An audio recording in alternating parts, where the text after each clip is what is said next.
Elara lived in a town where the rooftops were thick white blankets in winter and the streetlights glowed like fallen stars on December evenings. Her world was one of scent and sound, a tapestry woven far richer for her than for anyone else. For Elara carried a secret beneath her apron, a secret as old as the whispering pines that circled the town. She was a werewolf. This did not mean she was a monster. It meant the moon had given her a complicated gift long ago. It made her senses wonderfully, terribly sharp. She could hear the faint crackle of sugar crusting on the top of a creme brulee from across her bakery kitchen. She could smell the difference between butter that was merely melted and butter that was perfectly, gloriously browned. She could close her eyes and know if a customer was feeling joyful or anxious by the subtle scent that drifted from them, like a quiet cloud. Only she could see. She had learned to live gently with this gift, to move quietly through the human world. Her bakery, the howling oven, was her sanctuary. It was a small, warm place that smelled forever of vanilla and hope. Here, she turned her secret into something beautiful. Her werewolf hearing told her exactly when a loaf of sourdough was hollow-sounding and ready. Her nose guided her to create the most perfect spiced apple pie in the county, because she could balance cinnamon and nutmeg with a single deep breath. She found peace in the rhythm of kneading dough, in the steady heat of the ovens, in the simple act of creating sweetness. Elara lived alone in the apartment above the shop. She was a quiet woman, with eyes the color of dark honey, which sometimes, in a certain light, seemed to hold a gold flicker deep within. She was careful, especially when the moon grew round and full in the sky. On those nights, she would lock her bakery door early and walk into the deep, forgiving woods, letting her other self run free under the stars where it could hurt no one. She always returned by dawn, a little weary, but calm, ready to bake again. She loved Christmas most of all. The season filled her bakery with the scents of pine and ginger and candied orange peel. It brought in customers whose joy smelled like peppermint and whose excitement fizzed like ginger ale. For Elara, this was the true magic. Using her extraordinary senses, she could bake feelings into her treats. A butter cookie could taste like childhood memory. A hot chocolate could feel like a hug. She considered this her quiet, secret way of giving back, of using the moon's difficult gift to spread a little light in the dark of winter. She did not know that this Christmas, her greatest gift, would also face its hardest test. But for now, the ovens were warm, the snow was falling softly outside the window, and the bell above her bakery door jingled with the sound of another customer seeking comfort. The bell above the bakery door had a particular sound when someone entered with a heart that was broken. Elara heard it one afternoon in early December. It was not the cheerful jingle that accompanied holiday shoppers. It was a slower, softer sound, tinged with the weight of sadness. She looked up from rolling out pie dough to see an older woman standing just inside, hesitant, as if unsure she belonged in the warm, fragrant space. The woman's name was Eleanor Henderson. Elara knew this because she had seen her in town before, always walking with her husband, their hands linked. Now Mr. Henderson was gone, having passed quietly in the autumn. The scent that came from Eleanor was a complex and painful one. It carried the clean floral note of her lavender soap, the wool of her gray coat, and beneath those things, a deep gray ache. It was the smell of profound grief, like cold ashes and forgotten rooms. It filled Elara's sensitive nose and made her own heart feel heavy. Eleanor ordered a simple cup of tea and a plain scone. She sat at a small table by the window, not eating, just staring out at the swirling snow. Her loneliness was a quiet presence in the bustling bakery. Other customers laughed and chattered, their scents bright and fizzy with holiday spirit, but Eleanor sat within a bubble of silent sorrow. Elara watched her, feeling a strong pull to help. Her werewolf nature was not just about sharp senses. It was about the deep, pack instinct to protect and to soothe those who were hurting. An idea began to form in Elara's mind.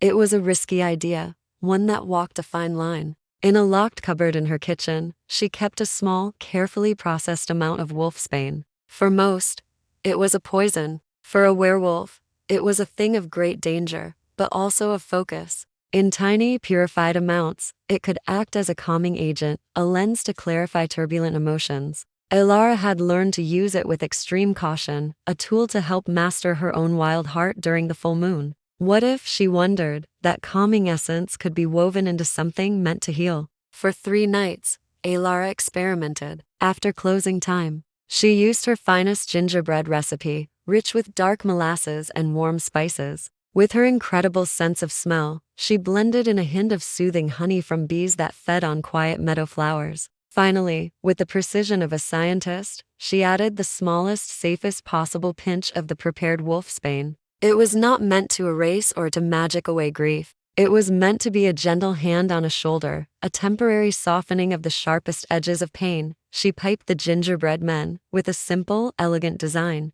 They were not the jolly, brightly decorated ones in the front window. These were subtler, their icing a soft white. She called them Christmas comforts. The next time Eleanor Henderson came in, Elara did not offer a menu. She simply brought a Christmas comfort gingerbread man to her table with a fresh pot of tea. A little something from the house, Elara said, her voice as warm as the oven. For the season, Eleanor looked at the cookie, then at Elara's kind, gold-flecked eyes. She took a small bite. Elara watched, her own breath held. She saw the moment it began to work. The tight lines around Eleanor's eyes softened. The gray, ashy scent of her grief muted, ever so slightly, touched by a gentle, golden note of relief. Eleanor let out a sigh, a real one, deep and shuddering. She looked up, and for the first time, a true, fragile smile touched her lips. It tastes like remembering the good times, Eleanor whispered, her voice thick with emotion. The happy memories.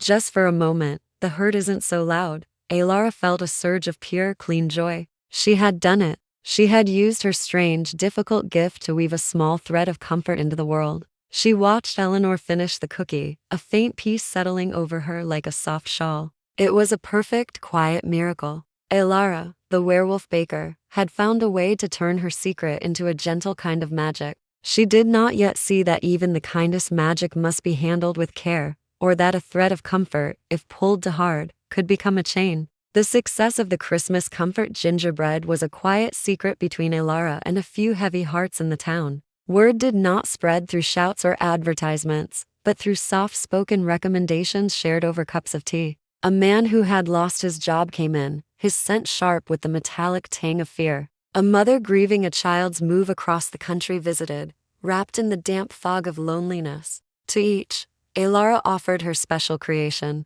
She used her extraordinary senses to gauge the exact depth of their sorrow, tailoring the minute amount of soothing essence in each cookie, a baker and a healer in one. For a while, it was beautiful. Elara would watch the transformation. The tight shoulders would slump not with burden, but with release. The held breath would finally exhale. The gray clouds of grief would part, just a little, allowing a remembered sunbeam of past joy to shine through. Her bakery became more than a shop. It became a small harbor in the cold winter, a place where broken pieces could feel whole, if only for an hour. Elara felt a profound pride. Her lonely curse had become a community blessing, but as December deepened, turning from fresh snow to hard ice, Elara noticed a change. It began with Eleanor Henderson. At first, Eleanor visited every other day. Then her visits became a daily ritual, always at 3 o'clock. Her scent upon arrival was no longer the pure, deep gray of morning. It became tinged with a new note, a bright and frantic yellow anticipation that started the moment she turned onto the bakery street.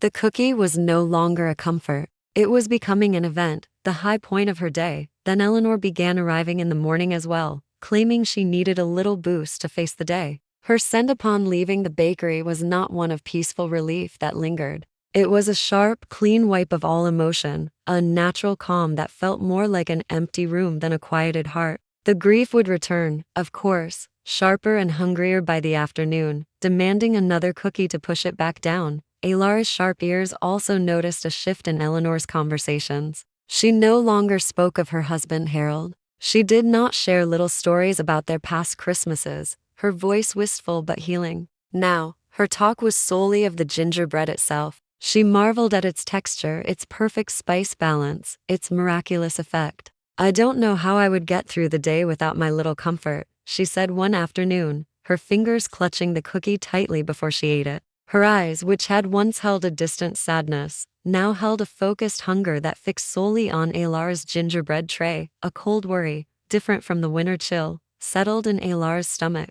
She watched Eleanor leave one afternoon, her step quick and light, the artificial calm surrounding her like a bubble. The bubble would pop, Elara knew. It always did. Her creation was designed as a bridge for people to cross back to their own strength, not a place to live. She had meant to offer a hand to hold, not a crutch to depend on forever. That evening, as she cleaned the bakery, the ghost of Eleanor's scent remained. It was no longer just lavender and grief. It was layered now with the sticky, sweet odor of dependency and the electric crackle of craving. Elara looked at her own hands, so skilled at measuring and mixing. She had been so focused on curing the symptom of sorrow, she had not considered the illness of addiction. She had opened a door to a gentle room, but she had not shown anyone how to leave it. And now, someone was trying to lock themselves inside. Elara knew she had to act. The thought grew inside her all through a long, sleepless night. The warm pride she had felt in her creation now felt cold and heavy, like a loaf of bread left out too long. She had not baked a treat. She had baked a trap, and sweetened it with good intentions. As the first pale light of a new December morning touched the kitchen, she made a decision. She would not bake any Christmas comforts today. When Eleanor Henderson arrived at her usual 3 o'clock time, the scent of frantic need preceded her like a sharp wind. It was stronger now, almost overwhelming the softer notes of her lavender soap. Her eyes immediately scanned the counter, searching for the familiar gingerbread man. Elara met her with a kind but firm smile. She had prepared a tray of simple sugar cookies, shaped like stars and dusted with sparkling red sugar. "Good afternoon, Eleanor," Elara said, her voice carefully calm. "I thought we might try something different today. The sugar cookies are particularly lovely. Would you like one with your tea?" Eleanor's face, which had been tense with expectation, went still. Her gaze darted from the sparkling stars back to Elara's eyes. "Where is it?" she asked, her voice low. "Where is my gingerbread?" Elara took a gentle breath. "I'm not offering the Christmas comfort today. I think it's time for a little break. The magic, it works best in small doses." She gestured to the cozy chair by the fireplace. "Let's just have a chat instead. Tell me how you're really doing." For a moment, Eleanor just stared. Then the change came. It was not a slow softening into sadness, but a sudden, frightening crack. Her eyes, which had been dull with obsession, flashed with a raw and wounded anger. The scent of her shifted violently, the electric need burning into the acrid smoke of betrayal. "How dare you?" Eleanor whispered, her voice trembling. Then it rose, sharp and loud in the quiet bakery. "How dare you keep it from me? You have no idea what it's like. The silence in my house screams at me. That cookie is the only thing that makes it stop." Other customers looked up, their faces startled. The cozy atmosphere shattered like dropped porcelain. "Eleanor, please," Elara said, keeping her own voice low and steady, a trick she used to calm her own wild heart. "The cookie was never meant to stop the silence. It was meant to help you remember you could bear it, to help you remember the love that lived in that house, which is still there." "You're a cruel woman," Eleanor spat, her hands clenched into fists at her sides. "You give a taste of peace, and then you snatch it away. What kind of monster does that?" The word hung in the air between them. Monster. Elara felt it land in her heart with a peculiar weight. She did not flinch, but her golden eyes held Eleanor's gaze steadily. She saw not a vicious customer, but a terrified, grieving soul, lost in a forest of pain, and clinging to the only light she could see, even if it was a candle that was burning her fingers. "I am trying to help you," Elara said, each word deliberate. "True help sometimes means saying no." Eleanor let out a choked sound, part sob, part snarl. She turned and fled, shoving the bakery door open so hard the silver bell screamed in its bracket. The warm, sweet air of the shop rushed out into the cold afternoon, and a chill swept in.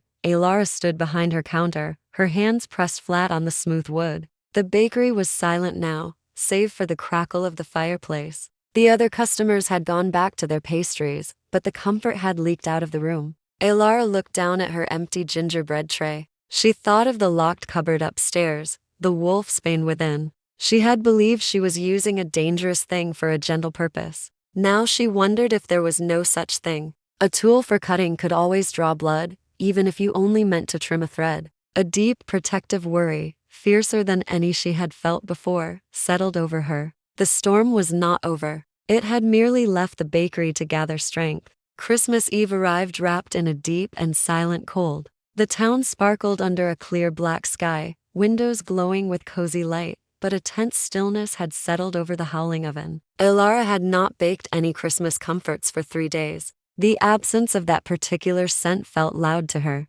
She had filled the bakery instead with other joyful things: tins of peppermint bark, piles of snowy coconut macaroons, and gingerbread houses decorated with bright candy. They were cheerful and festive, but they were just treats. They held no magic, and their simplicity felt like a confession. Elara was cleaning the last of the mixing bowls. The shop officially closed when she heard it. Not the bell, for no one had opened the door. It was a sound from the alley beside the bakery. A shuffling step, a low, muttering voice she knew too well. Her sensitive ears picked up the frantic, ragged rhythm of a heartbeat that was not her own. The scent reached her next, cutting through the aromas of sugar and spice. It was Eleanor Henderson, but her scent was now a terrifying blend. The grief had curdled into a sour, desperate panic, and over it all lay the sharp, cold smell of winter air. She had come without her coat. Before Elara could move to the door, the handle rattled violently. Then came a pounding, not with fists, but with the solid thump of a body leaning into the wood.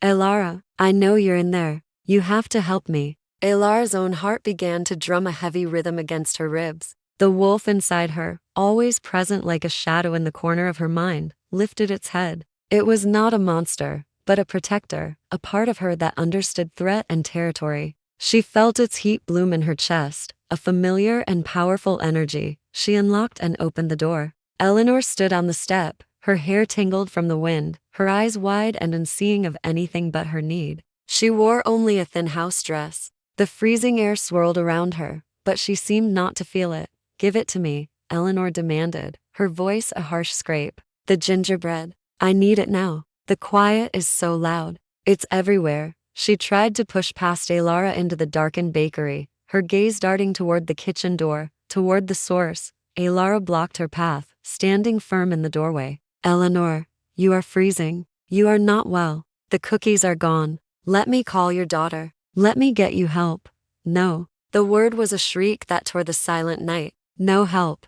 Just the comfort. You made it. You have to give it to me. Her hand, which had been clenched at her side, suddenly flicked into the light from the bakery window. In it, clenched so tight her knuckles were white, was a small paring knife. It was a kitchen tool, meant for apples, not for threats. But in Eleanor's desperate hand, under the wild light in her eyes, it was a weapon. She wasn't looking at Elara, not really. She was looking through her, at the imagined gingerbread that would silence the screaming quiet in her soul.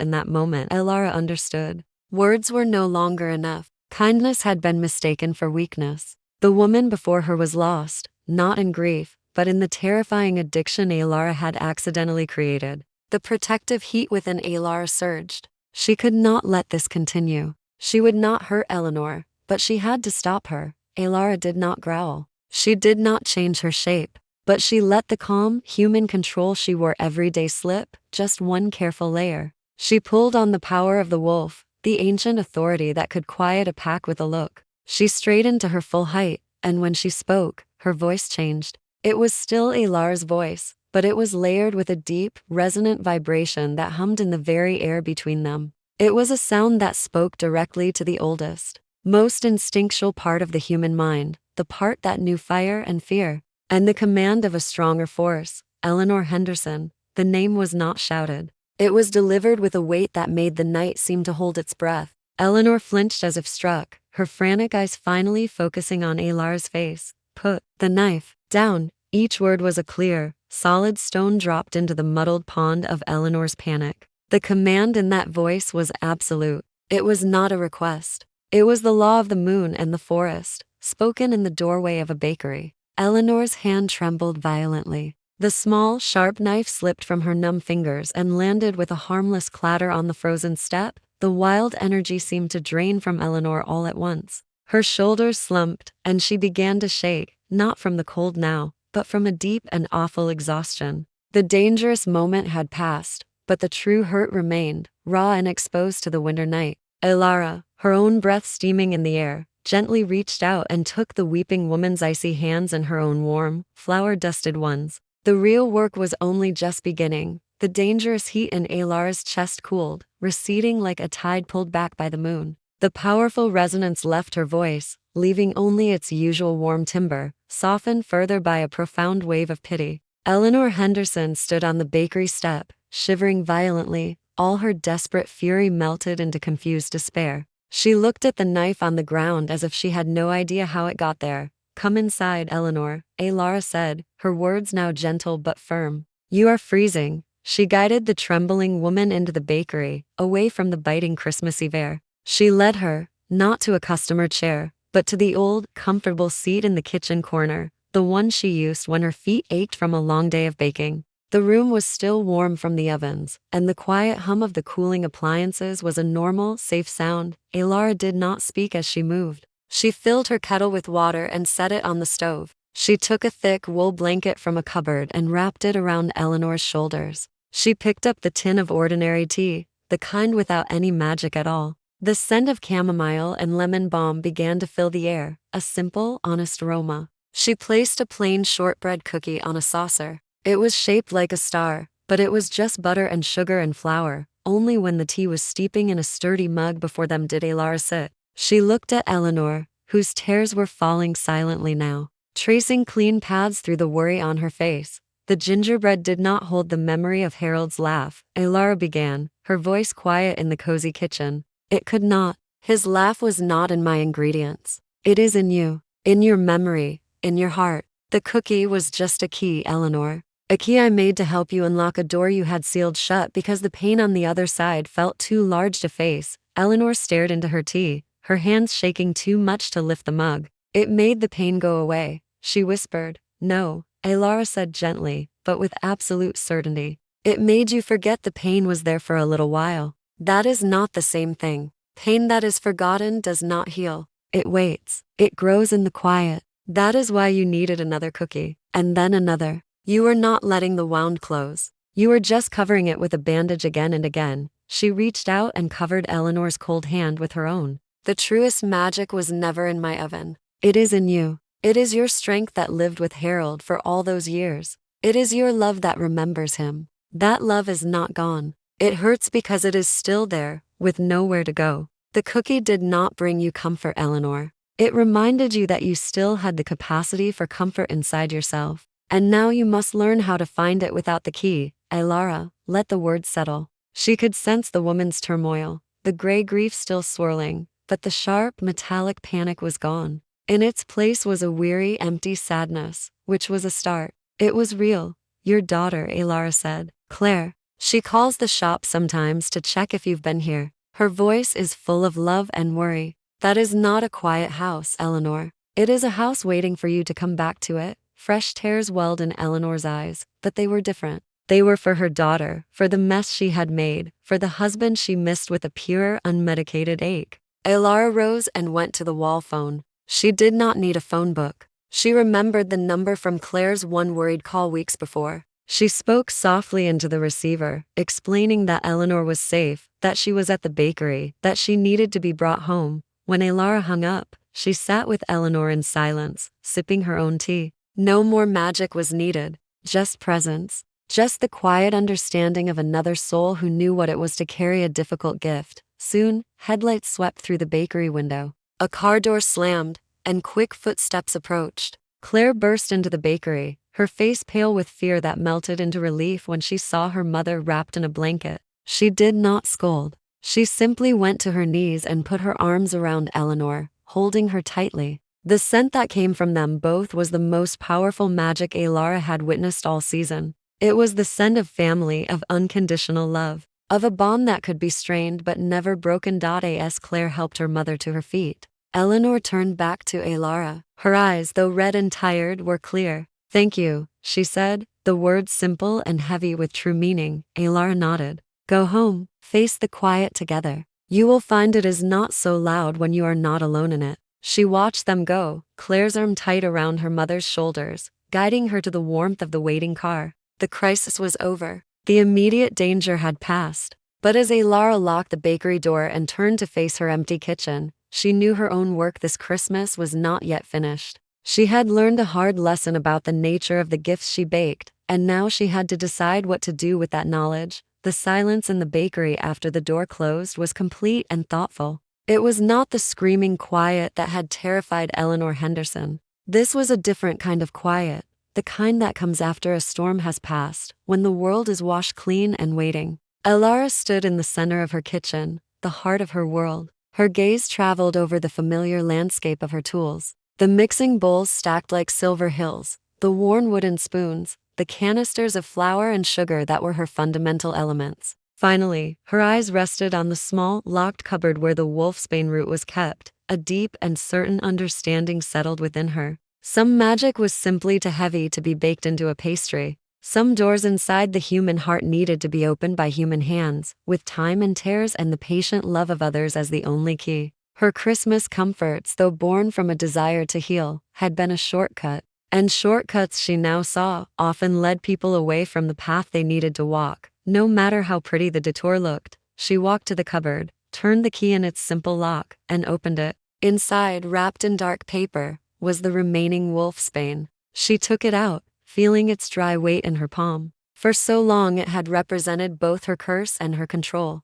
Tonight, it represented a mistake. She carried it to the back door of the bakery, the one that led to the small, frozen garden. Under the vast and starry Christmas Eve sky, she dug a small hole in the hard earth with a trowel. She buried the wolfsbane there, deep down, where the winter earth would break it down and transform it. It was not an act of throwing away a part of herself, but of planting a lesson. She would never use it in her baking again. Returning to the warmth inside, she felt lighter. The decision was made. She washed her hands thoroughly at the deep sink, the water rinsing away the last traces of earth and the old intention. Then she rolled up her sleeves. The night was not over. It was Christmas Eve, and she was a baker. She did not reach for the molasses or the special spices. Instead, she took butter and sugar, creaming them together until they were pale and fluffy. She added eggs and vanilla, the most basic, joyful flavors. She stirred in flour, not with the precision of a chemist, but with the generous heart of someone feeding friends. She rolled out the dough and cut it into shapes. Not men, but wolves, with proud heads and friendly tails. Not subtle symbols, but bright stars and jolly trees and plump little moons. She iced them with brilliant red and green and white, and she sprinkled them with sparkling sugar that caught the light like frost. She baked them in batches, and the smell that filled the howling oven was transformed. It was no longer a scent of deep, mysterious comfort. It was the smell of pure, uncomplicated celebration. It was the smell of 100 happy childhood Christmases, of laughter in a warm kitchen, of sweetness given freely, with no strings or secrets attached. It was, she realized, the true smell of the season. As the first bells of Christmas began to ring in the distance from the town church, Elara packed the last of the cheerful cookies into boxes tied with red ribbon. She was tired, but it was a good tired, the kind that comes from honest work. When she opened the bakery on Christmas morning, the light streaming in the windows seemed brighter. The air sparkled with sugar, dust, and hope. People came in, their faces bright from the holiday, and they exclaimed over the Merry Wolf cookies and the sparkling stars. They bought them for their family breakfasts, for their visiting grandparents, for no reason at all except that they were pretty and delicious. Children pointed with sticky fingers, their laughter the best music. Elara served them all, her honey gold eyes, warm and calm. She did not sense deep sorrow today, only the normal, manageable ups and downs of a happy holiday. When someone looked a little stressed, she offered them a peppermint candy and a kind word. A human comfort for a human worry. At the end of the day, as the winter sun began to set in a blaze of orange and purple, Elara locked the door. She looked around her peaceful, empty shop. She had learned the hardest recipe of all this year. It had no exotic ingredients. It required only a kind heart, the courage to correct a mistake, and the wisdom to know that the greatest magic was not in altering feelings, but in sharing simple joys and facing life, with all its mess and beauty together. She turned off the lights, the scents of vanilla and happiness lingering in the dark. She was just a baker, and that, she decided with a quiet smile, was more than enough. The end.